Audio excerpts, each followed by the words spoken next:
Bienvenue sur Tcheleka Média, plus loin que l'œil puisse voir. Quelle place pour les jeunes dans le nouveau programme du chef de l'État? C'est le vif de notre sujet de ce soir dans le dictionnaire politique.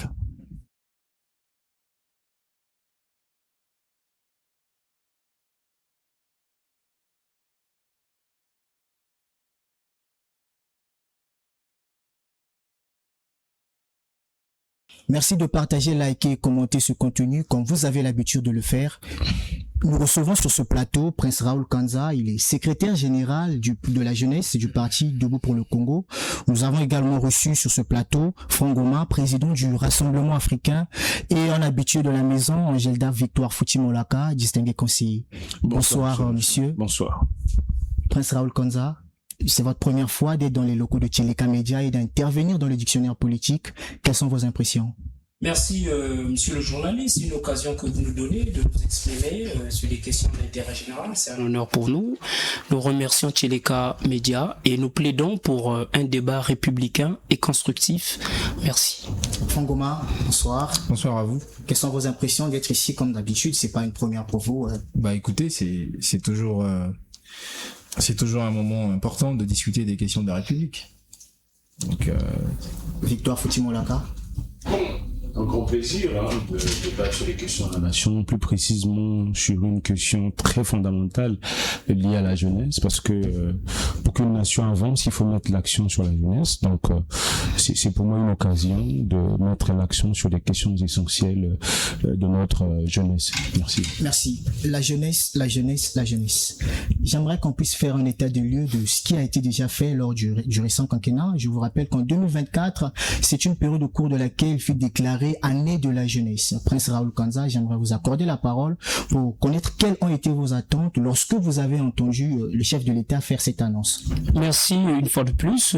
Permettez-moi de m'acquitter d'un devoir important, celui qui consiste à dire merci à tous les Congolais mécontents, parce que vous savez que nous sortons d'une échéance majeure, en l'occurrence la présidentielle. Ces Congolais qui ont exprimé leur voix en faveur du changement en soutenant notre programme incarné par Vivien Romain Manangou, qui est le leader des mécontents.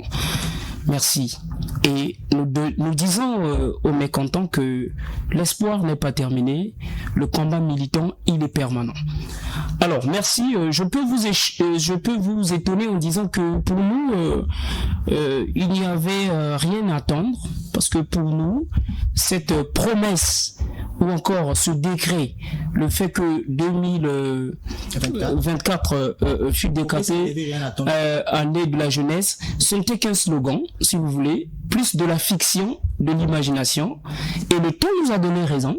Nous sommes dans un pays où les jeunes sont déçus après une promesse utopique du gouvernement sur les 100 000 emplois. Nous sommes dans le pays où des jeunes ont perdu la vie, figurez-vous, en quête d'emploi. Je peux vous prendre à témoin. Et dans la sous-région, vous n'aurez pas 2 pays, 3 pays qui ont brillé dans un tel scandale. Donc pour nous, c'était utopique et le temps nous a donné raison, puisque la jeunesse n'a cessé d'être, sur le plan littéral, une priorité pour les acteurs qui ont aujourd'hui les manettes du pays. Sur un plan littéral, la jeunesse n'a cessé d'être une priorité, mais sur la gestion, le choix, sur un plan factuel, il ne vous étonnera pas que la jeunesse a toujours été laissée pour compte. Donc, pour nous, à cette période, nous ne croyons pas. Parce que on dit souvent que le chien ne change pas sa manière de s'asseoir. Et d'ailleurs, le temps nous a encore donné raison. Cette jeunesse aujourd'hui désapprouve ceux qui gèrent. Si vous devez vous en tenir à la réalité encore factuelle sur l'élection présidentielle, vous allez constater que il y a eu une véritable différence, un paradoxe, nous allons dire, entre ces jeunes qui fourmillaient les activités politiques pendant la campagne présidentielle et le jour du vote, ces jeunes qui ont brillé par l'abstention. Ça prouve simplement que les jeunes n'y croient plus. Les jeunes sont gagnés par ce qu'on appelle un lien de confiance, un cordon ombilical qui a été affecté.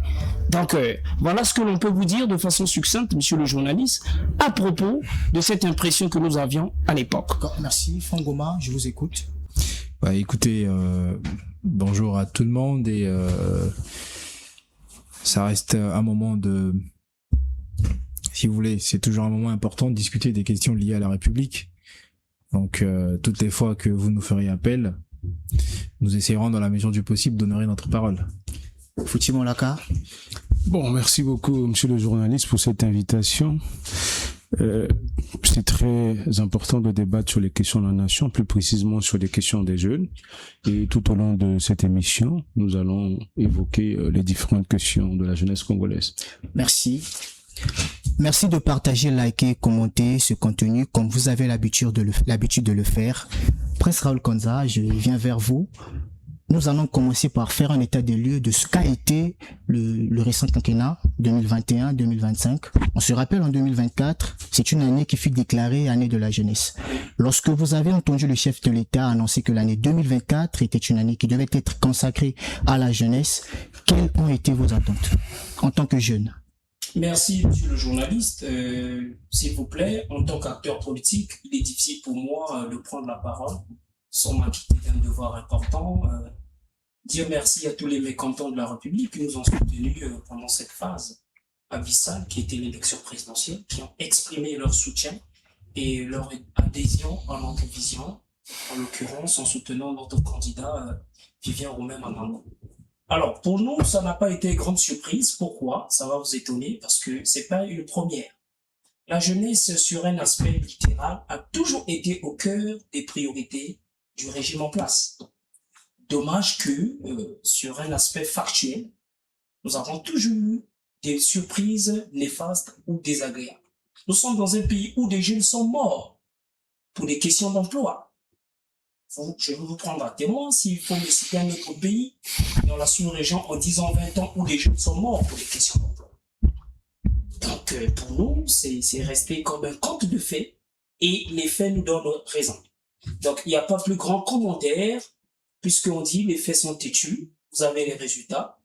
L'année de la jeunesse a été décrétée comme, l'année civile a été décrétée comme année de la jeunesse, mais les résultats, comme on dit, les fruits n'avaient pas tenu les promesses des fleurs. Parce que vous avez eu un régime qui agit en contradiction flagrante de la Constitution. Vous avez vu tout ce qui s'est fait avec des exécutions sommaires. Donc, on ne peut pas être satisfait de ça. Sur la promesse du gouvernement sur les 100 000 emplois, vous avez les résultats. Donc, notre observation à l'époque n'était pas plus dans l'enthousiasme et dans la curiosité, parce que nous savons, depuis le lustre, le régime actuel a toujours promis monts et merveilles à la jeunesse. Dommage que sur les résultats, c'est toujours un échec patent. Si je comprends bien, dès le départ, vous n'y avez pas cru. C'est bien cela? On n'a jamais cru. On n'a jamais cru. Et le temps nous a donné raison. Ne dit-on pas que le temps est le meilleur juge? Pays, on ne peut pas avancer si on n'arrive pas à faire une analyse rétrospective d'un régime politique. Vous avez eu un candidat qui a géré le pays, ça fait plus de 40 ans, et on avance de promesse en promesse. Et dans la concrétisation de sa vision, il n'y a rien sur le terrain. Je veux vous rappeler un fait très important. En 2015, on a changé la Constitution de manière illégale, et parmi les objectifs du changement de la Constitution, c'était de confier de donner à la jeunesse une place importante. Mais lorsque vous faites l'analyse passée, jusqu'à ce jour, on n'a jamais donné cette place-là à la jeunesse. Ça, c'est de un. De deux, le président de la République nous a promis en 2024 l'année de la jeunesse avec plus de 100 000 emplois, plus de 10 000 emplois, je pense, dans le secteur public, 90 000 emplois le secteur privé. Mais jusqu'à ce jour, on n'a pas pu faire le bilan de cette année de la jeunesse. Ils sont incapables de faire ce bilan-là. On nous a promis plusieurs fois l'argent des générations futures. Quand on pose la question au gouvernement sur ces fonds des générations futures, ils sont incapables de nous dire où sont les 14 000 milliards des générations futures. Pour moi, ce ne sont que de l'utopie, ce ne sont que de l'imagination, parce que on est habitué à promettre à la jeunesse, mais sans pourtant réaliser quelque chose de concret. Et c'est ce que nous constatons aujourd'hui dans le pays. Pour moi, je ne crois pas à ce gouvernement, et je n'ai jamais cru à ce gouvernement, parce que lorsque vous faites une analyse depuis fort longtemps, on ne va de promesse en promesse. Le bilan de ce gouvernement, ce n'est que la paix. Lorsque vous posez la question, la situation de la jeunesse, on ne répond pas. Mon co-débatteur a évoqué un fait essentiel sur les exécutions sommaires que nous avons connues avec le phénomène Bébé Noir, et nous avons assisté à une violation flagrante de la Constitution où on ne respecte pas la procédure. Lesquels sont victimes, c'est les jeunes. Alors que la jeunesse, c'est l'espoir d'une république, c'est l'espoir d'une nation. On doit mettre l'accent sur l'éducation. Aujourd'hui, vous avez l'université qui va de grève en grève. De quelle jeunesse parlons-nous? Quel est l'état que nous pouvons faire? Quel est le bilan que nous pouvons faire de ce pouvoir? Si aujourd'hui nous avons une éducation qui est à terre, que l'université, on n'arrive pas à former véritablement les jeunes, on ne peut pas faire une année normale s'il n'y a pas de grève. Vous avez déjà vu ça où? Dans quel pays? Raison pour laquelle, pour moi, c'est un échec total. Il ne faut même pas parler du bilan des jeunes parce que le bilan c'est un échec total. Il est temps que la jeunesse essaie de prendre ses responsabilités. J'ai envie de vous poser une question de savoir comment est-ce que vous avez compris l'année de la jeunesse? En tout cas, comment vous l'avez compris? On décrète une année comme étant une année pour la jeunesse. Comment vous l'avez compris? Déjà, dès lors qu'on décrète une année de la jeunesse, on a un gouvernement qui est composé des vieillards. Il n'y a aucun jeune dans ce gouvernement. Parce que lorsque vous lisez la Constitution ainsi que la charte africaine de la jeunesse part de 15 ans à 35 ans.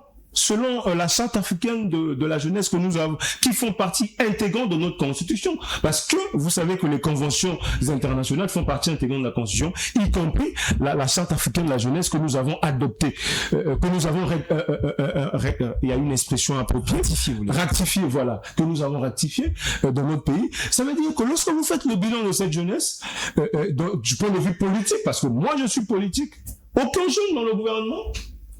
Vous allez dans les institutions étatiques, il n'y a pas de jeunes. Il n'y a aucun jeune qui est préfet, qui est maire de la ville dans tout le Congo. Et quel est le bilan que pouvait faire la jeunesse? Pour moi, je ne comprends absolument rien parce que déjà, si il y a des jeunes, selon la loi, ils doivent s'impliquer véritablement dans l'organisation institutionnelle de notre État et qu'il n'y a pas les jeunes, quel est le bilan que nous pouvons faire? Pour moi, le bilan est nul. D'accord. Prince Raoul Konza, comment avez-vous compris l'année de la jeunesse? Bon, merci de me redonner la parole.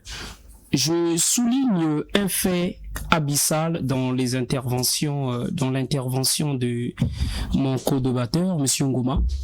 C'est que il a plus intérêt à aller dans la projection, dans le nouveau quinquennat, et il exprime un désintérêt qu'on s'arc-boute, qu'on fasse le bilan de ce qui a été géré.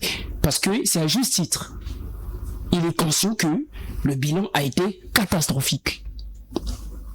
C'est la simple raison pour laquelle il considère que il faut aujourd'hui aller dans la projection et ne pas s'articuler autour de la gestion qui a été celle du camp qui le soutient.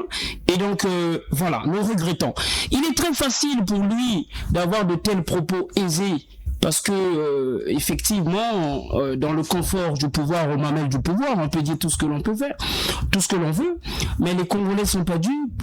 Les Congolais constatent la réalité pratique, la réalité sur le terrain. Monsieur Ngoma dit qu'il faut saluer l'intervention musclée de l'État en ce qui concerne la résolution des questions d'insécurité. Est-ce pourtant dit, la question que je pose à monsieur Ngoma... C'est moi qui pose les questions. Pardon, c'est un débat. Je débat avec monsieur Ngoma, je débat pas avec vous. Est-ce que une cause juste justifie qu'on emprunte un chemin juste? Non. Mon co-débatteur l'a dit, c'est de façon flagrante qu'on a violé la Constitution, précisément l'article 8, qui protège le droit à la vie des Congolais.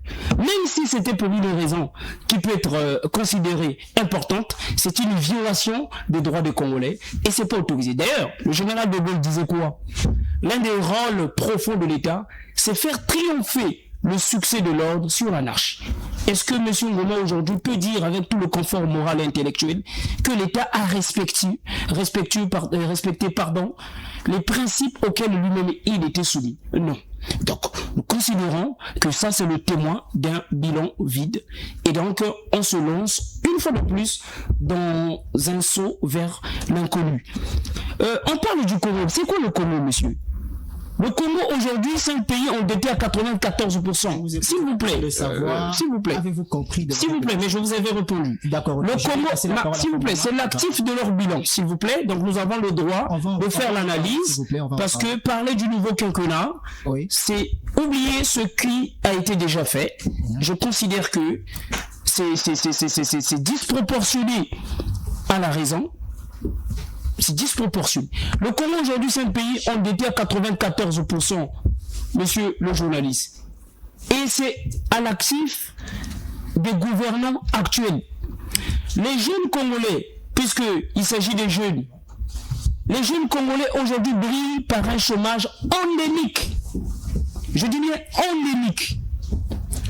Les jeunes Congolais aujourd'hui sont malades. Savez-vous que les jeunes Congolais aujourd'hui sont essentiellement affectés par le VIH-Sida?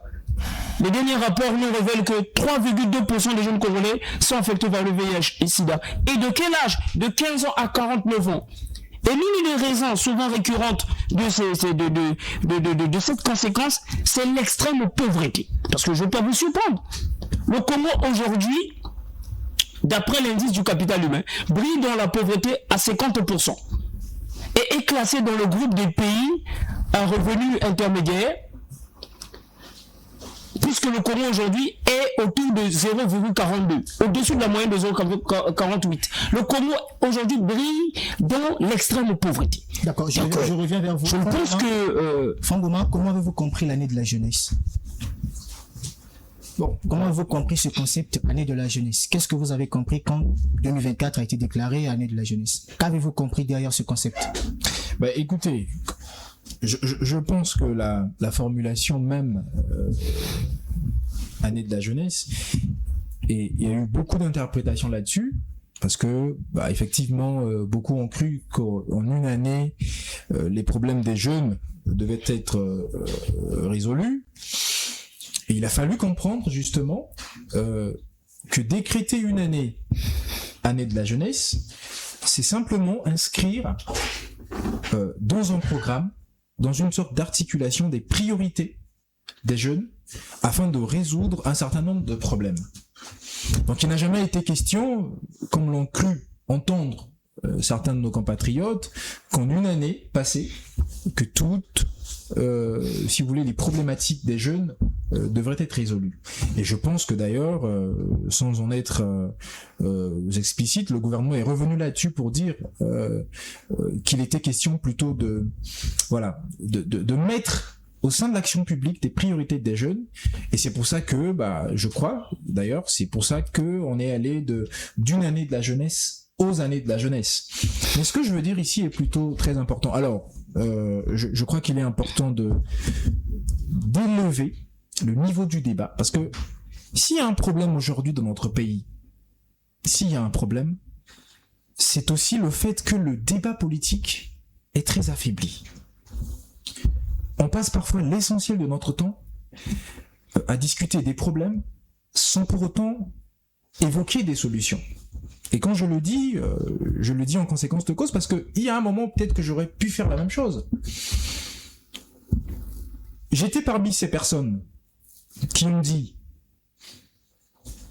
j'ai rédigé une lettre ouverte, j'ai adressé une lettre ouverte au Premier ministre, je pense nous étions en décembre 2024, non seulement pour saluer le fait que l'année 2024 a été décrétée année de la jeunesse, mais je soulignais au Premier ministre en disant que c'était une occasion pour lui, étant un compatriote né après les indépendances, donc qui ne participait pas d'une certaine génération, d'inscrire, de poser les fondements, de poser les bases pour une certaine résolution des problèmes des jeunes. Et d'ailleurs, si pour conforter l'idée que je ne suis pas de ceux qui restent sur les problèmes, mais je vais aux solutions. Et c'est pas une posture, je ne suis pas de ceux qui adoptent une posture nihiliste. C'est-à-dire que, voilà, c'est l'impression que vous donnez. Soit ni la réalité. Non, mais écoutez, si aujourd'hui vous êtes capable de vous prononcer sur une solution, c'est que vous avez regardé le problème. Dans la lettre ouverte que j'adresse au Premier ministre, je formule des solutions. Par parmi lesquels d'ailleurs, je pense qu'on aura peut-être le temps d'en discuter. D'accord. C'est de dire que... On aura le temps d'en discuter. Permettez-moi de chuter. C'est de dire que décréter l'année de la jeunesse, c'est bien, c'est une chose, mais il est essentiel que nous puissions définir le cap de développement et de résolution des problèmes des jeunes. C'est pour ça que je propose, même dans mon ouvrage d'ailleurs que je publie en 2024, Que peut-on pour la jeunesse congolaise, je dis qu'il nous faut un plan national de la jeunesse. Et ce plan devrait s'articuler sur le long terme, de façon que les objectifs soient définis, les stratégies soient définies, pour pouvoir atteindre facilement la résolution des problèmes des jeunes. Et je pense que jusqu'aujourd'hui, nous sommes dans la même formulation, parce qu'il y a des promesses, il y a des attentes des jeunes qui sont formulées, mais le véritable problème de la jeunesse congolaise, aujourd'hui, il faut le dire, il faut avoir le courage de le dire, c'est le manque de trajectoire nationale. C'est-à-dire que jusqu'aujourd'hui, on n'a pas un plan national qui définit les stratégies pour la réalisation et la résolution des problèmes des jeunes. Et tant que nous n'aurons pas cette trajectoire nationale, je pense qu'il y a certaines problématiques qui vont persister. Et parce que ces problématiques vont persister, écoutez, il y aura de la frustration, il y aura du mécontentement, il y aura du doute, et il y aura même de la peur face à l'avenir. D'accord. Fouti Molaka, comment avez-vous compris l'année de la jeunesse? Bon, avant de répondre à votre question sur la compréhension de l'année de la jeunesse, je veux quand même rappeler à mon compatriote Goma que tous ici nous voulons élever le débat. Mais élevons le débat dans la vérité, dans la sincérité. On ne doit pas élever le débat dans les compromissions. Parce que si hier on était opposant ou on critiquait de manière virile le pouvoir, c'est pas parce qu'aujourd'hui on a la majorité présidentielle, il y a un virement à 1000% à l'heure et qu'on change du coup les points de vue, c'est très dangereux pour l'avenir politique de notre pays. Raison pour laquelle je suis de ces jeunes qui pensent que nous devons élever le débat dans la sincérité, dans la vérité. Là où c'est rouge, il faut dire que c'est rouge. Là où c'est blanc, il faut dire que c'est blanc. Et c'est ça qui fera aussi la grandeur des jeunes que nous sommes. Mais lui, il a dit qu'il préfère marteler sur les solutions que sur les problèmes. Mais effectivement, avant de marteler sur les solutions, il faut faire une analyse sur les causes. Vous ne pouvez pas parler des solutions lorsque vous ne faites pas l'analyse sur les causes, sur le dysfonctionnement d'un système. Parce que si aujourd'hui il est président d'un parti politique, j'espère que son parti a un projet de société. Et lorsque vous avez un projet de société, il faut commencer par faire une analyse diachronique de la trajectoire politique de notre pays pour comprendre les causes du non-fonctionnement du pays. Dès lors que vous analysez les causes et ensuite vous faites des propositions et vous proposez des solutions pour sortir le pays de ce macabre. Mais si vous n'analysez pas les causes, comment vous allez faire des propositions? C'est ce que nous sommes en train de faire. Vous avez posé une question très importante sur les questions des jeunes. Mais il faut que nous analysons depuis plus de 40 ans, plus de 30 ans que le président s'assied au pouvoir. Il a promis beaucoup de choses à la jeunesse, mais qu'il n'a pas réalisé. Donc il faut comprendre ces causes avant de proposer. Et nous avons des propositions, parce que nous sommes issus des partis politiques. Ça veut dire que nos partis ont des projets pour la jeunesse. Ça veut dire que nous ferons des propositions, parce qu'il ne faut pas qu'on puisse oublier. Nous sommes à l'opposition. Notre mission principale, c'est d'abord de critiquer la gestion de pouvoir. Et s'il y a des propositions à faire, nous faisons nos propositions. Parce que notre objectif, c'est de conquérir le pouvoir. D'accord. Pour revenir à votre question sur la compréhension de l'année de la jeunesse. Oui, comment vous l'avez compris, vous? Pour moi, ce sont des slogans. Et le pouvoir géré par le président Sassou est habitué avec des promesses. Parce que lorsque on n'arrive pas à gérer le pays, on invente un concept pour endormir la population. C'est ce qui s'est passé en 2024 avec la crise au stade. On a promis à la jeunesse les questions d'emploi. Aujourd'hui, dans notre pays, l'emploi, c'est l'armée. Le travail qui reste à la jeunesse aujourd'hui, vous avez les jeunes qui sont partis à l'université, qui sont des licences, mais qui acceptent d'aller à la police, qui acceptent de devenir soldats, ainsi de suite.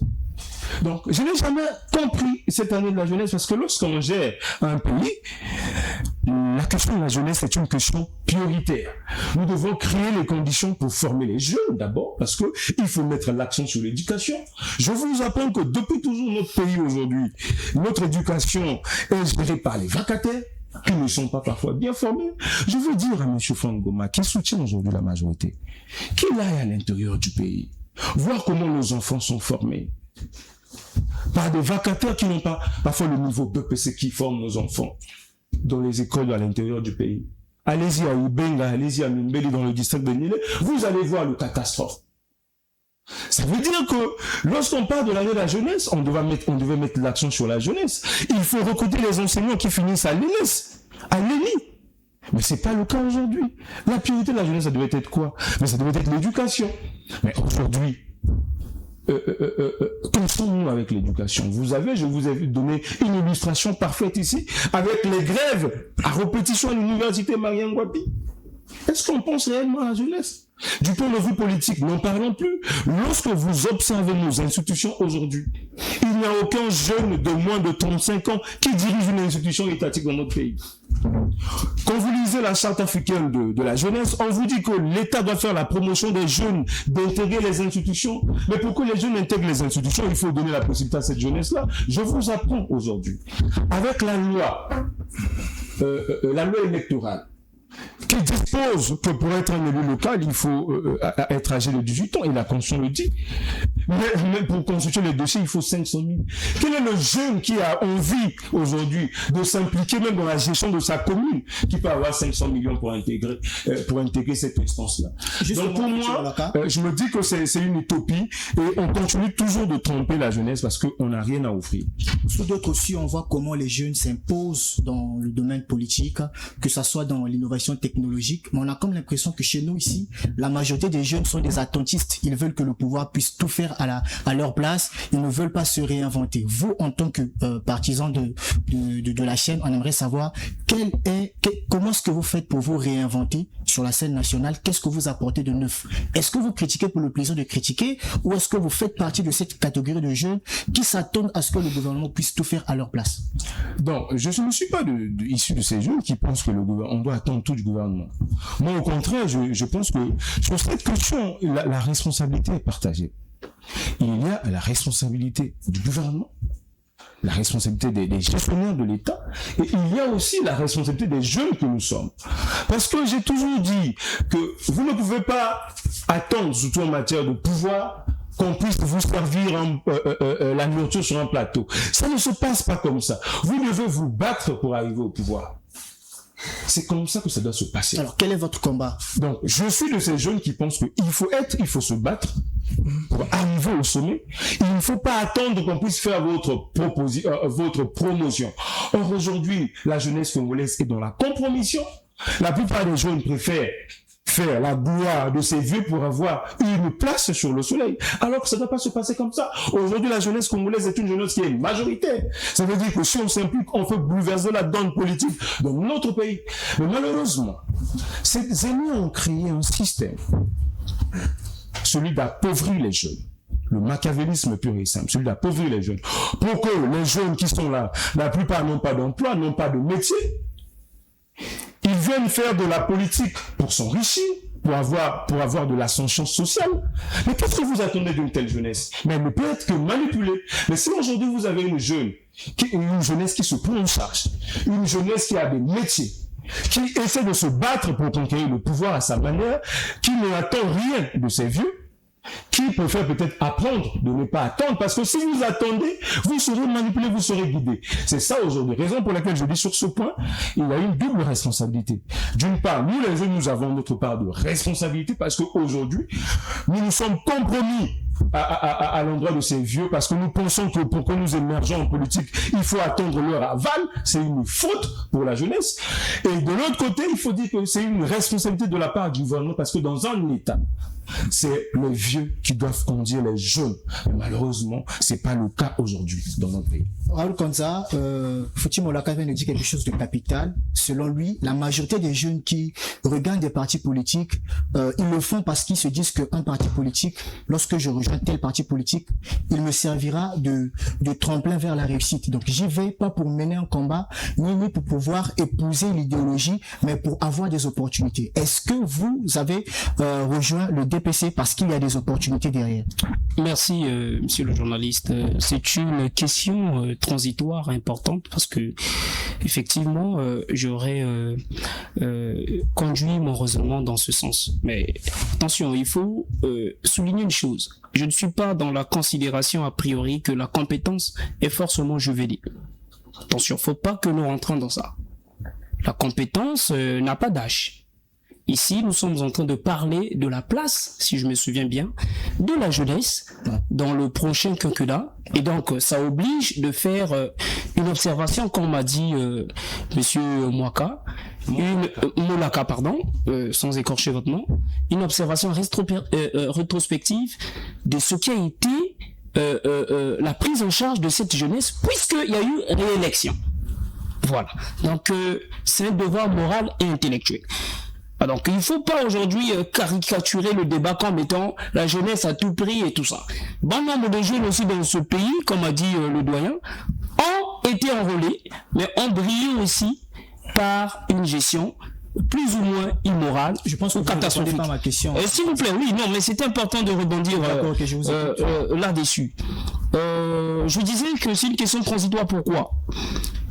J'ai écouté mon co-débatteur, Monsieur Goma, sans pourtant s'arc-bouter sur lui. Il nous a pas dit ce que le pouvoir actuel a fait. Pourquoi vous revenez? S'il vous plaît, c'est important. S'il vous plaît, non, s'il vous plaît, je vais répondre. Il nous a pas dit ce que le pouvoir a fait. Et plus grave, il nous dit il faut qu'on réfléchisse sur les solutions à apporter aux jeunes. Et c'est gravissime, monsieur. Vous avez des gens qui gèrent, s'il vous plaît. Vous avez des gens qui gèrent, s'il vous plaît, je reviens, Vous avez des gens qui gèrent depuis le lustre, qui ont brillé par des résultats insuffisants. Si quelqu'un gère, ça veut dire, on estime en présomption qu'il a une solution pour les questions de la jeunesse. Et M. Goma nous dit ici, il faut que nous réfléchissions tous. Mais donc à laisser le tablier. Puisqu'ils gèrent, ça veut dire ils ont la solution. Donc c'est une excuse de mauvais goût. Et c'est une insulte à la jeunesse congolaise que de défendre un camp politique de la sorte. En tout cas, c'est regrettable. Vous avez des gens qui gèrent depuis 40 ans, il y a des problèmes qui sont colossaux, et M. Goma nous dit, il faut que nous réfléchissions tous. Mais attention, M. Molaka a dit une chose importante. L'une des raisons majeures qui conduisit le régime actuel au changement de la Constitution, c'était la prise en charge effective de la jeunesse dans la nouvelle Constitution. En créant même un nouveau conseil consultatif de la jeunesse. Qu'est-ce que vous faites? Quel est le résultat factuel?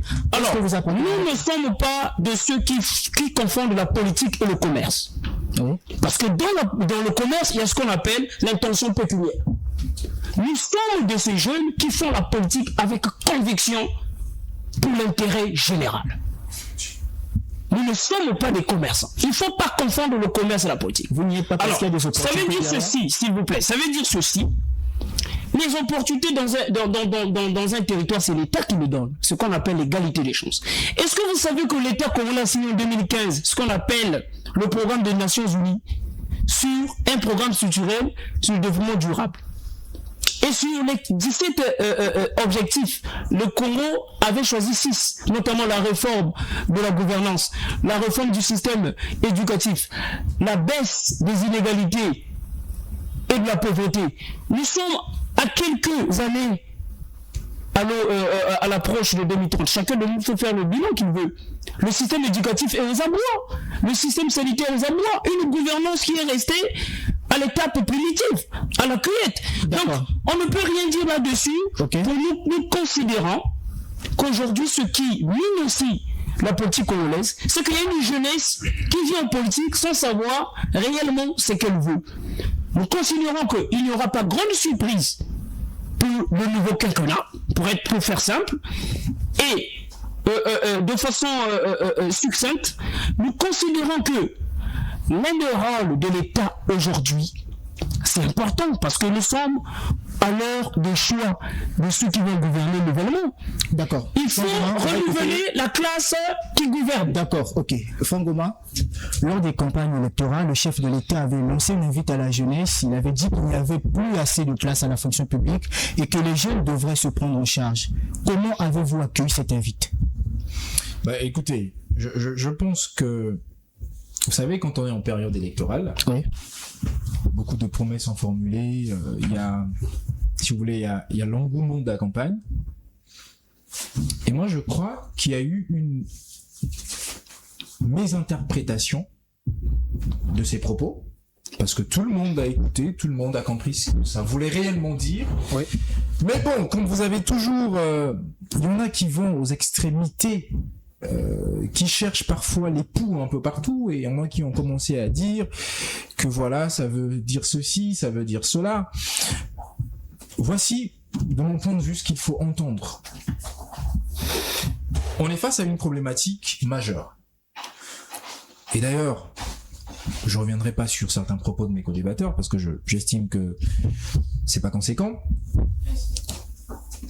Il y a le fait que des problèmes structurels de la jeunesse congolaise persistent. Je l'ai dit dès longtemps dans mon propos.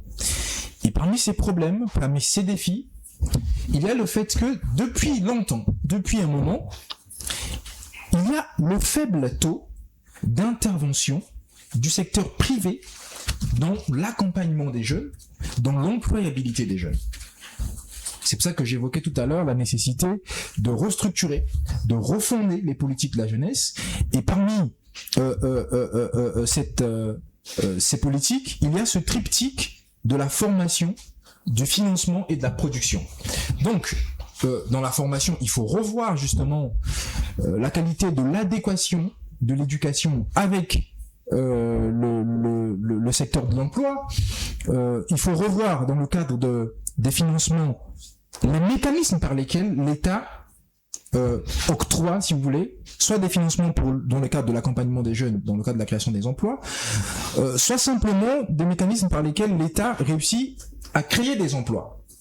Et là-dessus, depuis un moment, mon co-débatteur l'évoquait, cette espèce de lecture diachronique, mais effectivement c'est cela. C'est pour ça que j'insiste à dire, il y a des débats, forcément on n'est pas obligé d'en entrer, parce que vous ne pouvez pas prononcer sur des solutions si en amont, parce que c'est vraiment utopique de le dire, si en amont vous n'avez pas réfléchi aux problèmes ou aux problématiques et vous y avez apporté des réponses. Donc, le problème c'est que nous nous sommes retrouvés depuis un moment avec un certain interventionnisme accru de l'État, avec la fonction publique qui recrutait massivement, et une faible intervention du secteur privé. Et je pense que ce qu'il faut comprendre, parce qu'au fond, c'est quand même ce sont des propos qui font intervenir des concepts économiques et politiques. On est dans le fait où, et d'ailleurs si vous suivez le programme de société du président de la République, vous vous rendrez compte qu'il y a un accent particulier qui est mis dans le cadre de l'investissement privé. Et donc, en demandant aux jeunes de changer le regard, parce que effectivement il est question de cela, de changer le regard sur le secteur public, notamment la fonction publique, le recrutement à la fonction publique, mais de tourner le regard vers le secteur privé, vers soit l'investissement privé, soit vers l'employabilité à partir de l'accompagnement du secteur privé. Donc on est dans ce cas de figure. Et je souhaiterais pas revenir sur ces termes parce que justement on a tous écouté, cela a suscité beaucoup d'interprétations parfois péjoratives. Mais ce qu'il faut retenir, c'est que l'intention manifestée, l'intention déclarée, c'est de faire que à partir de ce quinquennat, que nous puissions aller vers une accélération de l'implication du secteur privé dans la création des emplois et l'accélération effectivement des mécanismes d'accompagnement des jeunes pour l'entrepreneuriat. Voilà pourquoi le président de la République est revenu, si vous avez suivi pendant les campagnes, sur des moyens, des mécanismes qui existent déjà aujourd'hui, par exemple le FIGA, par exemple le FONEA, qui de mon point de vue sont des organes, c'est vrai, et j'aime à le dire. Ce n'est pas parce que vous avez un organe comme le FIGA qu'il faut croire tout de suite que simplement on peut ne plus passer à autre chose. Sur le point par exemple, parce que c'est la question en fait, sur le point par exemple du financement des jeunes, de l'accompagnement des jeunes dans le secteur privé, dans l'entrepreneuriat, je pense qu'il faut par exemple pour le FIGA et pour le FONEA, mais également pour les autres instances créées par l'État dans le cadre de l'accompagnement des jeunes, qu'il faut pour le quinquennat qui arrive, qui va débuter, une culture du résultat. Qu'il y ait une meilleure culture du résultat et la culture du bilan. De façon à voir, oui, nous avons mis en place des instances d'accompagnement des jeunes, mais qu'est-ce que ça a réellement produit ? Qu'est-ce qui n'a pas marché ? Et qu'est-ce que l'on peut faire pour pouvoir améliorer la situation? C'est, je crois, dans cette vision-là, dans cette optique-là, que nous pouvons aller vers l'amélioration non seulement des systèmes qui permettent aujourd'hui la création des emplois, mais je crois que c'est une posture qui se légitime aujourd'hui, permettre au secteur privé de mieux accompagner les jeunes, mais également investir dans l'entrepreneuriat des jeunes, et c'est cela d'ailleurs le propos du président de la République. D'accord. Fouti Molaka, est-ce que vous avez compris pourquoi est-ce que le président appelle les jeunes à se prendre en charge? Bon, moi j'ai compris le discours du président Big. Ça, il faut rappeler à la jeunesse congolaise qu'il y aura toujours la place à la fonction publique, parce qu'il s'agit là d'une administration publique.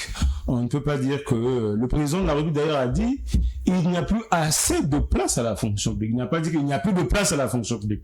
Ça veut dire quoi? Parce que dans la gestion d'une administration, il y a des fonctionnaires qui iront en retraite. Ça veut dire que de temps en temps, on finira toujours par recruter. Donc il y aura toujours la place des jeunes à la fonction publique. Maintenant, moi je suis de ces jeunes qui pensent qu'il faut encourager les jeunes à aller vers le secteur privé. Parce qu'en État ne se développe pas seulement en étant administrateur. C'est pas possible. Il faut qu'il y ait des mécanismes de création d'emplois. Mais le président Sassou a fait plus de 30 ans au pouvoir. En réalité, moi, à mon sens, on ne pouvait plus tenir ce genre de discours. On devait tout simplement créer des conditions pour que les jeunes, aujourd'hui, puissent avoir la facilité de créer des emplois. Les mécanismes de financement de ces créations de ces emplois-là. Parce qu'aujourd'hui, si vous voyez avec FIGA, il y a eu un désordre absolu, la manière dont on a redistribué l'argent. Si vous rentrez dedans, c'est une véritable escroquerie. Je ne crois pas trop à cette histoire.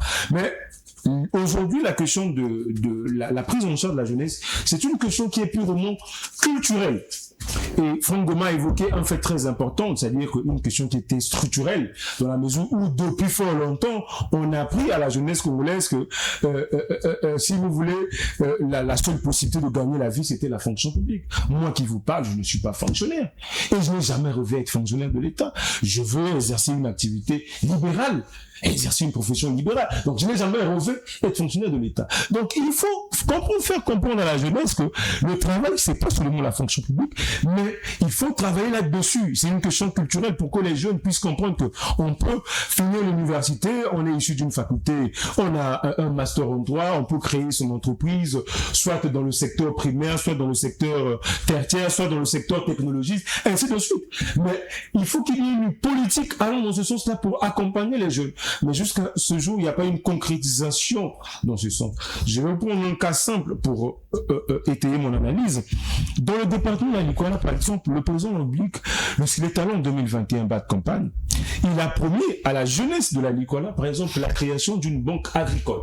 Parce que le département de la Likola, c'est un département où il y a beaucoup d'agriculteurs. Vous avez les jeunes paysans qui ont des champs ici et là. C'est-à-dire, s'il y a une banque agricole, ça va permettre aux jeunes d'aller avoir le crédit auprès des banques pour financer leurs activités. Mais malheureusement, on n'a pas mis en place cette banque-là. Donc le problème avec la gestion du président Sassou, c'est qu'il n'y a pas un lien entre le discours et les actes. Parce que ce qui prime, j'aime bien lire Machiavel, l'homme politique, on ne le juge pas par rapport à ce qu'il dit, mais par rapport à ce qu'il fait. Malheureusement, le président de la République actuelle, il est plus dans les discours, mais très faible dans les actes. C'est ça le grand problème avec le président. Si je comprends bien, vous êtes en accord avec ce que vient de dire Fongo. En tout cas, ce qu'il a dit, moi je suis très rationnel. Ce qu'il a dit, il a raison de le dire, parce que le président de la République n'a pas dit qu'il n'y a plus de place à la fonction publique. Il y a eu tellement... non, c'est ce qu'il a dit. Il a plus de place. Il a dit qu'il n'y a plus assez de place à la fonction publique. D'accord, on va parce que je sais pas, il a dit la place s'il vous plaît. Même quand il dit qu'il n'y a plus assez de place à la fonction, il n'a pas dit qu'il n'y a plus de place à la fonction publique. Je ne sais pas quelle est votre formation. Vous savez que l'administration, c'est une continuité. Il y a des gens qui iront à la retraite. Ça veut dire qu'on ne va plus recruter les gens. Vous êtes sûr? D'accord, on va l'écouter. D'accord, à vous la parole. Merci, monsieur le journaliste. Allez-y droit au but. Est-ce que vous avez compris pourquoi est-ce que le président appelle les jeunes à se prendre en charge? D'accord, ok. J'évite une chose. Oui. On ne peut pas parler du Congo en tombant de façon ex-cathédrale en 2026. C'est injurier le passé. Je pense que nous avons fait l'état des lieux. S'il vous plaît. Nous sommes derrière le temps et allez-y droit au but, s'il vous plaît. Oui. Denis Sassou Nguesso qui parla à l'époque du crédit rural. On en soutien aux agriculteurs. Parce que l'émancipation du secteur privé ou de l'entrepreneuriat, le président de la République n'en parle pas aujourd'hui. Il n'en parle pas aujourd'hui. Il faut souligner qu'il y a eu insuffisance dans la gestion. Et les Congolais ne peuvent plus croire. Ce sont des contes de fées. Et d'ailleurs, quand on dit que les Congolais ont mal interprété l'exhortation du président de la République, mais c'est faux. Mais les Congolais se sont pris en charge depuis. Principalement les jeunes. Allez voir comment des jeunes étudiants, après les cours, ont une activité subsidiaire pour pouvoir, pour pouvoir survivre, pour pouvoir rejoindre les deux bouts. Les Congolais se prennent en charge depuis. Et d'ailleurs, le Congo, nous sommes à combien de fonctionnaires? 100 000 fonctionnaires. Si on peut garder une marge d'erreur, 100 000 fonctionnaires. La Côte d'Ivoire, monsieur, a 300 000 fonctionnaires. Et le Congo a eu tous les atouts nécessaires, même si on ne pouvait pas atteindre le plein emploi, d'employer suffisamment les Congolais. Donc quand le président de la République dit, les jeunes, il faut vous investir dans l'entrepreneuriat, sur un point technique, technocrate, il a raison. Pourquoi? Parce qu'aujourd'hui, les finances publiques sont en rouge. L'État congolais a du mal à satisfaire ses obligations. D'où la question des grèves à répétition. Parce que l'État congolais vit dans un siècle d'endettement permanent.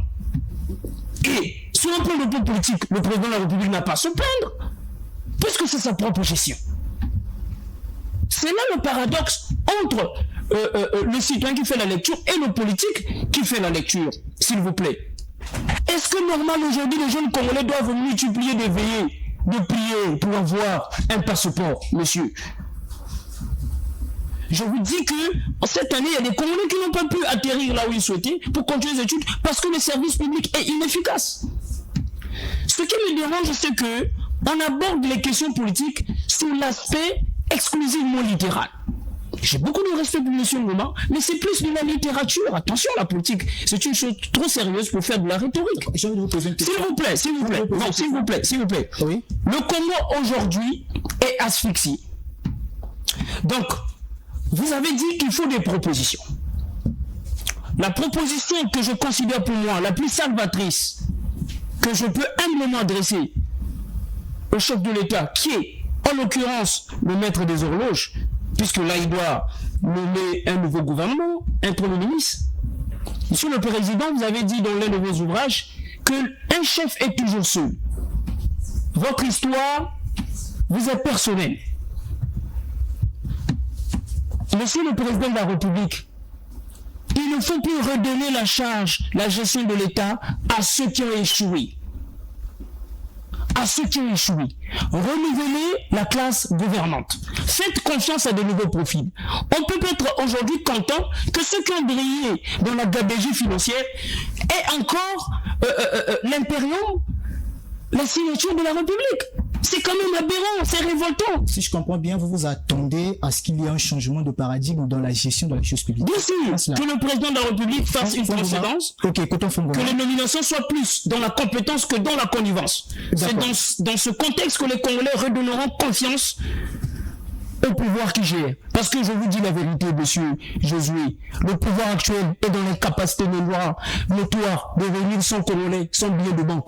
Et c'est pas moi qui le dis. Ce sont ceux qui sont au cœur de cette gestion qui le disent. Franck Ngoma, il vient de dire que les jeunes s'attendent à un changement de paradigme dans la gestion de la chose publique. Vous en pensez quoi? Bah écoutez, c'est pas lui qui le dit, ce sont les jeunes qui... Les jeunes et vous l'êtes aussi, vous en pensez quoi, vous? Permettez-moi. En toute sincérité. J'insiste à dire que dire aujourd'hui que les jeunes attendent de voir un résultat différent dans la gestion des affaires publiques, ce n'est pas qu'une question de jeunes. C'est tous les Congolais qui, d'un certain point de vue, attendent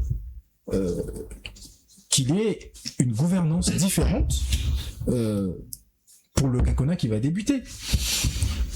Ce que je vais dire, c'est... Il est très facile de se pencher dans la critique, surtout quand parfois Alors, il faut comprendre, parfois on bouillon d'énergie, c'est bien. Et lui, son souci, c'est qu'il rêve de voir peut-être à la tête du gouvernement un jeune de moins de 30 ans, comme avec le souci des Gabriel Attal. Gabriel Attal, il a été nommé Premier ministre à moins de 30 ans. Est-ce que cela est possible chez nous, en République du Congo? Voir un jeune de moins de 30 ans, par exemple en France, on a vu un maire de 19 ans dans une région. 19 ans, il est maire. Est-ce que cela est possible ici chez nous? Alors, la raison pour laquelle il parle de changement de paradigme, ils veulent que les jeunes, d'après ce qu'il a dit, que les jeunes soient en action. Je suis un peu perdu parce que vous posez 1001 questions à la fois et j'ai bien envie de savoir. C'est par rapport à ce que vous dites, vous m'inspirez en fait. Mais dès que je me mets à parler, vous me coupez. D'accord, la parole vous est accordée. C'est pour ça que je dis, je suis perdu parce que j'ai du mal à savoir. Vous avez la première de la parole, allez-y. Bon, reposez la question et vous allez me répondre. La question c'est quand je veux répondre, vous me coupez la parole. D'accord, la question était celle de savoir. Lui, il a évoqué quelque chose, il a dit que nous sommes dans un temps où il faut qu'il y ait un changement de paradigme dans la gestion de la chose publique. Son souhait qu'il y ait des jeunes à la tête de certaines institutions. C'est une question précise. Là, on est en face d'une question qui est précise. Le souhait, la volonté, devant un quinquennat qui débute, de voir que le pays se dirige différemment, n'est pas seulement une question de jeunes. Maintenant, si vous voulez que l'on parle que des jeunes, puisque nous sommes en train de parler de la jeunesse, oui, effectivement, c'est logique, c'est raisonnable, c'est rationnel d'ailleurs, que les jeunes, puisque nous l'avions dit depuis le début, les défis persistent. C'est parce que les défis persistent que nous sommes allés à une élection. C'est parce que les défis persistent que des candidats ont fait affronter leur programme pour voir lequel de ces programmes serait le meilleur. Je ne vois pas un Congolais qui n'a pas d'attente, qui n'a pas d'espoir pour le quinquennat qui va débuter. Et pour le cas spécifique des jeunes, je l'ai dit et je me réitère, vous avez en face de vous une jeunesse, quoi qu'elle déborde d'énergie, quoi qu'elle est résiliente, quoi qu'elle est innovante, mais qui fait face à beaucoup de problèmes structurels. Et le problème ici, le problème de la jeunesse congolaise n'est pas un problème conjoncturel, parce que je préfère qualifier les problèmes tels qu'ils se présentent. C'est pas un problème conjoncturel où l'on peut évoquer à un moment que ceci a été dit, ceci a été promis, ceci n'a pas été fait. Ça, c'est la conjoncture. Le problème de la jeunesse congolaise est un problème structurel. Structurel, pourquoi? Parce que cela intègre la dimension systémique de la gestion de notre pays. Vous avez la formation, l'éducation, vous avez l'emploi, vous avez le rapport de l'État avec les jeunes, c'est-à-dire la question de la participation. Vous avez la question des valeurs morales, la déchéance des valeurs morales. Vous pouvez même évoquer la question du rapport de la jeunesse face à son avenir, face à l'avenir de l'Afrique même. Donc, les défis autour de ces différentes questions structurelles persistent. C'est pourquoi les attentes, je le suppose, ou pas que je le suppose, mais je l'affirme, les attentes des jeunes envers le nouveau quinquennat qui débute d'ici là, c'est de voir que les mesures soient prises pour relever les défis structurels qui se posent. Par exemple, sur le plan de l'éducation. Monsieur Moulaka l'a dit tout à l'heure. Bon. Fouti Moulaka, est-ce que les jeunes s'attendent réellement à un changement de paradigme? Si oui, lequel? Bon, je vais répondre à cette question en deux volets. Oui. Nous voulons le changement, mais le changement commence par les acteurs. Or, par rapport au système actuel incarné par le président Sassou depuis plusieurs années, le système tourne autour de lui. Il est difficile que ça change. Ça, il faut être clair. Parce que lorsque vous lisez même la Constitution de 25 octobre 2015, la Constitution en réalité était habillée par rapport au président de la République actuelle. Donc, il est difficile dans ce contexte de bouleverser.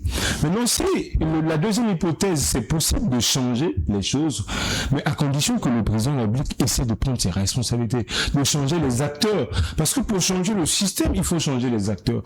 Or, le constat fait, c'est que depuis les années où le président s'assoit au pouvoir, ce sont les mêmes acteurs qui occupent des responsabilités, mais qui quittent de ministère X à ministère Y. ainsi de suite. Donc ça sera difficile, mais c'est une question de volonté. Si on veut changer les choses, on peut la changer. Le deuxième volet, vous avez dit vouloir répondre à cette question sous 2 volets. Oui, le premier volet, je vous ai dit que le système tourne autour du président de la République. Oui. Et il sera très difficile si lui-même il ne change pas. Le deuxième volet, c'est que s'il veut que les choses changent, il doit lui-même changer la trajectoire du système. Ça veut dire que changer les nouveaux acteurs, mais c'est pas aussi facile pour lui. Et dans ce contexte-là, je dis que sur les 2 hypothèses, c'est à lui de choisir. Il faut changer les acteurs pour changer le système.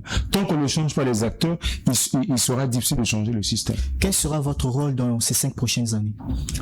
Bon, nous avons perdu les élections. Nous sommes à l'opposition.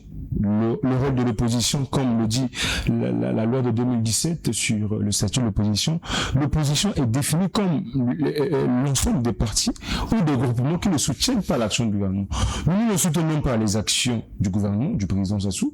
Maintenant, il revient, je ne sais pas, le miracle qui peut se produire après l'investiture.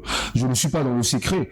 Mais ce qui est sûr, nous restons dans l'opposition. Nous continuons à mener le combat politique dans l'opposition, au moins qu'il y ait d'autres choses. Et si on vous proposait d'intégrer le gouvernement? Non, je ne peux pas répondre à cette question. Ok. Prince Raoul Kanza, quel sera votre rôle dans ces 5 prochaines années, le nouveau quinquennat du président Denis Sassou Nguesso? Le rôle en tant que jeune, oui, en tant que jeune ou responsable politique? En tant que responsable politique, si vous voulez. Ben, c'est faire ce que la Constitution prévoit, en ce qui concerne un acteur politique, et avec le bord politique qui est le mien. Mais vous avez posé une question importante à monsieur Molaka, qui ne me laisse pas sans réaction. Est-ce que les jeunes peuvent s'attendre? Nous avons dit plus loin, si on peut aller au-delà de ce qui a déjà été dit. Le chien ne change pas sa façon de s'asseoir. Et on dit encore, la durée d'un tronc d'arbre dans l'eau ne le change pas en crocodile. Mais nous, en tant qu'acteurs politiques et responsables, nous disons au président de la République, le chef de l'État aujourd'hui, une figure emblématique et importante dans l'histoire politique du Congo, qu'il pense à la trace qu'il laissera dans l'histoire du Congo. On ne peut pas comprendre depuis 2002, monsieur le journaliste, qu'un ministre des Finances soit essentiellement de l'ethnie Moshi. Ah non, je n'ai rien contre les Moshi. Mais la question qui s'est de poser, est-ce qu'il n'y a que dans l'ethnie Moshi qu'on peut trouver des compétences attitrées en ce qui concerne la gestion des finances publiques? C'est pour dire que vous êtes prêt à... C'est pour dire peut-être qu'on veut garder le coffre de l'État dans la zone naturelle du chef de l'État, d'où il est originaire. Donc, nous demandons au président de la République de renouveler la classe politique. Nous voulons qu'il mette des profils nouveaux auxquels il ne pèse pas une histoire, une gestion calamiteuse de la chose publique. Parce que tout ça retombe sur lui. Et le chef de l'État, en tant qu'homme d'État le sait, le chef de l'État est toujours seul.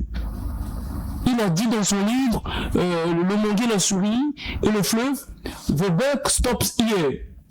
Le chef de l'État est toujours seul face à l'histoire. Nous voulons un renouvellement de la classe politique. D'accord. Le chef de Et surtout, pas de parentocratie financière. D'accord, ok. Le chef de donner la gestion de la chose publique aux compétents. Le chef de l'État a affirmé lors des campagnes électorales, il a affirmé ne pas s'éterniser au pouvoir. Et il dit qu'ils sont en train, lui et son gouvernement, ils sont en train de réunir les conditions pour que la relève soit grandement assurée. Parce que actuellement, d'après ce qu'il a dit, les jeunes ne sont pas encore prêts à prendre la relève. Et si ce moment arrivait, est-ce que vous serez en mesure de prendre le relais? Je suis démocrate, monsieur. Je crois en la valeur du peuple dans une démocratie. Et d'ailleurs, nous avons suivi les propos du chef de l'État, en l'occurrence.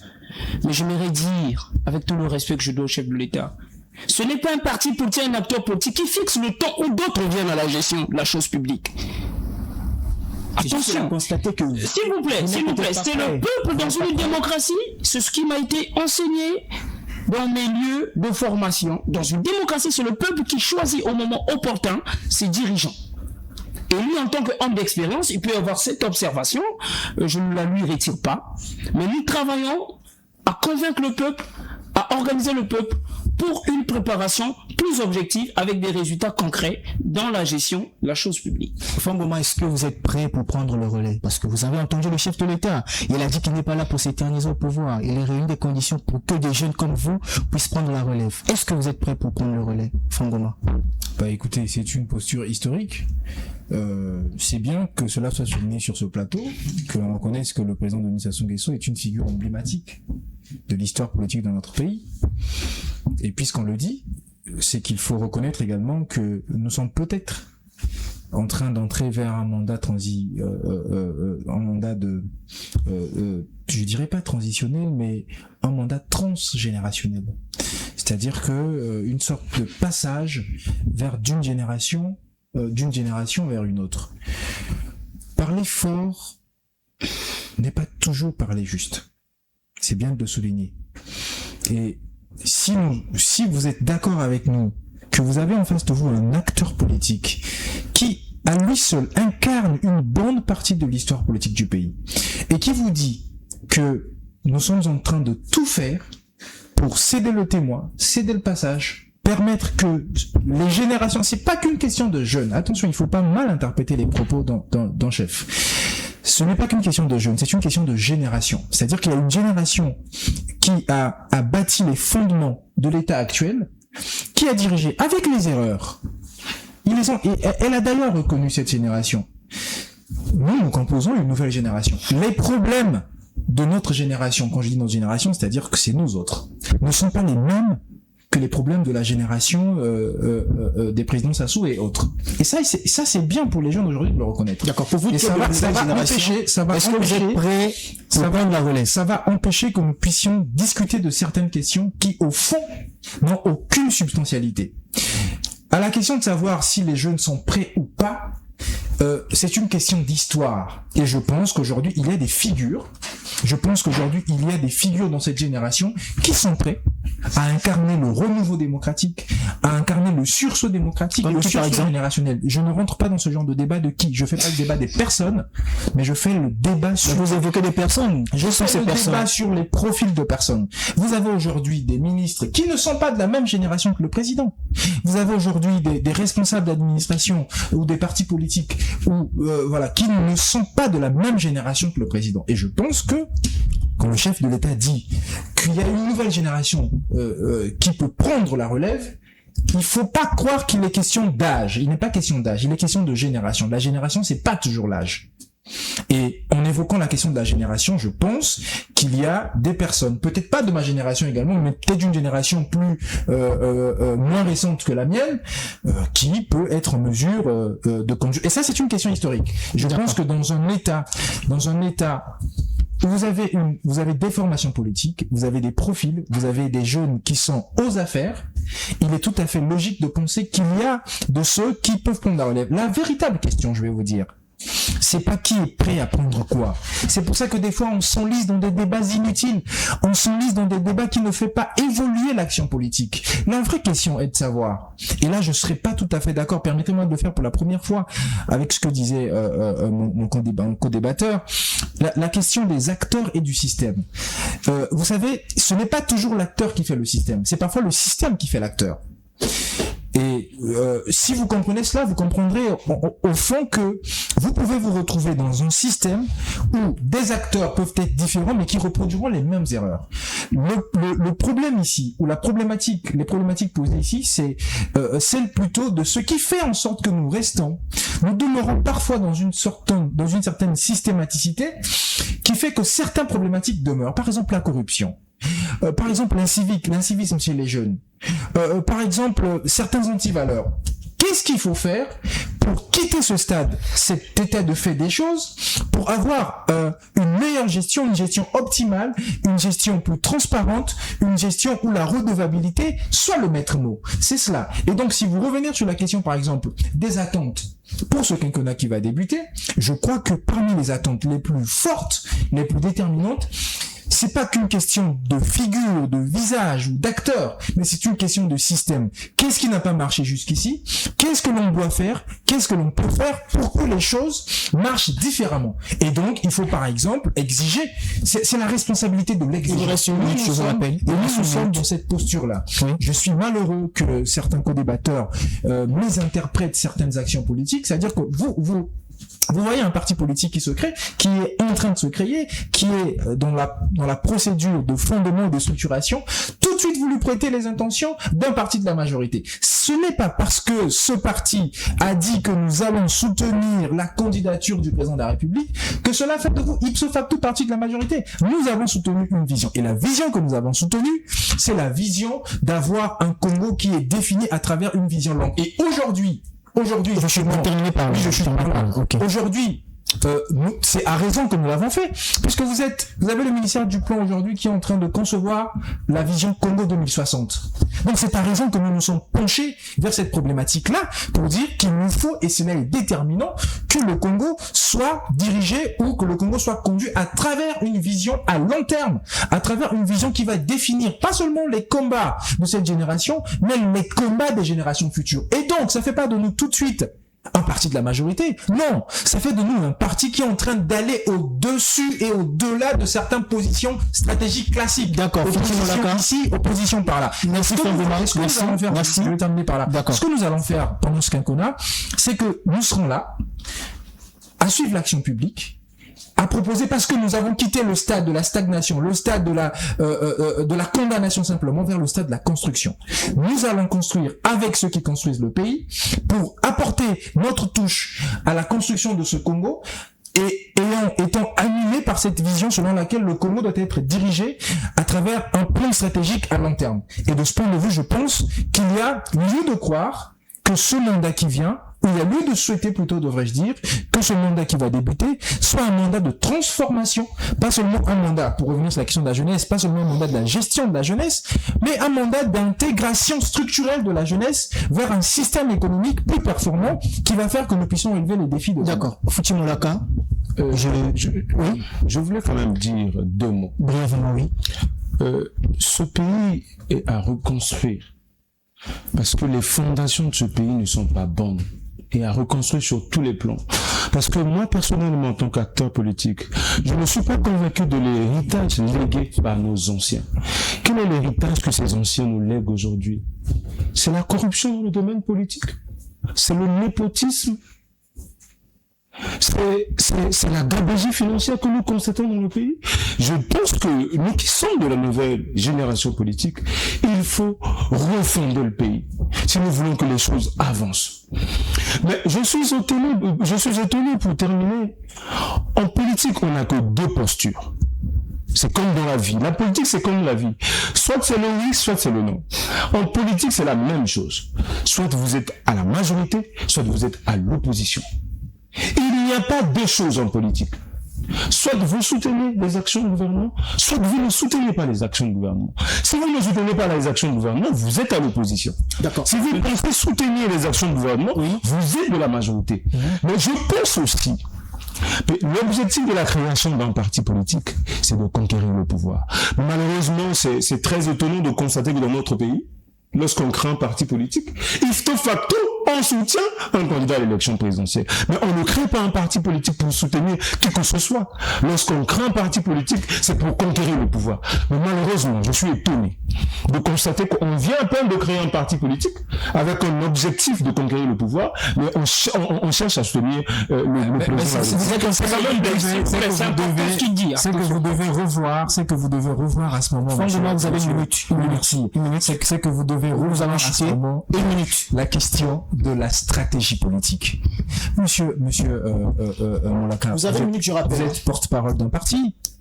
Quand vous dites que l'on ne crée pas un parti politique tout de suite pour aller soutenir un acteur politique, mais je ne sais pas d'où vous sortez ça et qu'est-ce que vous entendez par là? Parce qu'un parti politique, comme vous le dites justement, est une formation qui se veut aller à la conquête du pouvoir. Mais quand on va à la conquête du pouvoir, il y a ce qu'on appelle la stratégie politique. La stratégie vous fait intervenir soit des alliés, soit des personnes avec qui c'est un paradoxe. C'est pas la même chose. Ce n'est pas un paradoxe. Il n'y a pas de paradoxe. S'il vous plaît, c'est un paradoxe. Laissez-moi terminer. S'il vous plaît, Monsieur Kanza, s'il vous plaît. S'il vous plaît, parce que c'est un Monsieur Kanza, s'il vous plaît, monsieur, laissez-le terminer. Laissez-le terminer, s'il vous vous plaît. avez dit, il a une minute, il a D'accord, ok. Je pense qu'il nous faut... Fangoma, merci. Je pense qu'on a compris. Non, on n'a pas compris. On ne s'est pas compris. Je pense qu'il nous faut revoir la science politique. D'accord, vous avez 5 secondes. Revoir la science politique. Vous comprenez que ce que vous dites n'a pas de sens. Il n'y a pas une question de majorité ou de position. Il y a ce qu'on appelle le positionnement politique. Quel est votre pied politique? Vous avez plutôt les 5 secondes. Merci, Fangoma. Quand on a un parti Fangoma, merci. Vous avez un choix. Fangoma. Est-ce que vous êtes, par exemple, de l'opposition? Est-ce que vous êtes de la majorité? Mais que dites-vous du centre politique? Si vous dites aussi que le centre politique... Fangoma, je vous donne la parole à vous avez la parole. Il faut revoir la s'il vous plaît. Je pense que se discipliner, s'il vous plaît. Je pense que c'est pas le débat à l'heure du jour. Fangoma. Le débat, permettez-moi de chuter, monsieur le journaliste. Le débat ça fait longtemps que vous êtes en train de chuter. S'il vous plaît. Si vous ne m'interrompez pas, je chute. Le débat à l'heure du jour, ce sont les attentes envers la jeunesse congolaise pour le quinquennat qui suit. Et je pense que les questions sur les débats, les partis politiques, si vous voulez, convoquer un débat avec monsieur Fouti et nous... Mais c'est vous qui l'avez abordé, hein. On rappelle. C'est vous qui avez abordé. La question ici était celle de savoir, monsieur Ngoma, s'il vous plaît. La question était celle de savoir, est-ce que vous êtes prêt à prendre le relais après avoir entendu le chef de l'État dire qu'il est en train de réunir les conditions pour que la relais soit grandement assurée? Est-ce que Fouti Moulaka aujourd'hui est prêt à prendre le relais? Moi, je suis de ces acteurs qui pensent que la trajectoire politique d'un homme politique ne se trace pas par un autre homme politique. C'est l'homme politique qui doit tracer son sur la question finalement. S'il vous plaît. Pourquoi je le dis? On ne peut pas poser la question à une génération, est-ce que vous êtes prêt à prendre le relais? Quand vous venez en politique, c'est que vous êtes prêt à prendre le relais. Mais je suis de ceux qui pensent que la jeunesse doit être responsable à prendre sa place. Il ne faut pas que nous attendons qu'on puisse nous donner la place. C'est ce que moi je ne veux pas. Parce que si aujourd'hui, nous sommes dans une logique d'attentisme, dans une logique où on attend que ces aînés puissent nous servir sur un plateau d'or, la nourriture pour se servir en politique, ça ne se passe pas comme ça. C'est à nous de créer les conditions du renouvellement de la classe politique. C'est à la jeunesse de créer cette condition. C'est pas aux aînés de créer les conditions du renouvellement. Je le dis. C'est une utopie de penser que ces aînés qui ont dirigé le pays pendant plus de 30 ans, ils vont créer les conditions du renouvellement politique. C'est aux jeunes que nous sommes de créer les conditions de ce renouvellement. D'accord, puisque vous avez la parole, je vous accorde le droit de conclure. Quel est votre mot de fin? Bon, mon mot de la fin, c'est que le président de la République venait de remporter les élections de 2026, même si les conditions de l'organisation ont été chaotiques, il faut le dire, parce que moi-même j'étais sur le terrain. Il a gagné les élections, ça a été publié par la Cour constitutionnelle. Bonne chance à lui. Ce qu'il faut faire, c'est que l'intérêt général doit primer. On doit donner la place importante à la jeunesse pour que demain, cette jeunesse soit bien formée, cette jeunesse puisse avoir l'opportunité de créer les emplois, cette jeunesse puisse avoir l'opportunité de vivre aussi correctement comme les jeunes d'autres pays, et que cette jeunesse aussi puisse intégrer les instances de prise de décision. C'est ce que nous souhaitons. Mais cette jeunesse aussi doit s'impliquer pour la prise, pour l'intégration de cette gestion institutionnelle.